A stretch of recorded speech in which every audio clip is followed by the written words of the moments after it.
Welcome to today's video, where we will talk about something that affects almost every air traveler at some point: canceled flights due to bad weather. Most people think there's nothing they can do when their flight gets canceled because of weather conditions, but that's not true. You may be eligible for compensation, even if bad weather caused the cancellation. I will walk you through the exact steps to follow and show you how to use a service that simplifies the process of getting compensation from airlines. Stay with me to discover how you can claim compensation if your flight was canceled or delayed because of bad weather. The good news is that services like Compensair make it incredibly easy for passengers like you to claim compensation without any legal hassle. All you have to do is follow the instructions in the video, go to the link in the description, and Compensair will take care of the rest for you. It's a quick, reliable solution that takes the frustration out of the compensation process.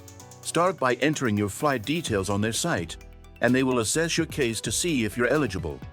If you qualify, Compensair will help you get your rightful compensation. You don't need to worry about legal complexities or airline responses. They do all the hard work for you. So, if you've recently faced a flight cancellation because of bad weather, or you're still waiting for compensation from a past flight, now's the time to act. Just follow the steps in this video, use the service I'm showing you, and finally get the compensation you're owed. If you found this guide helpful, don't forget to hit the subscribe button, leave a like, and share it with others who may need help getting their flight compensation.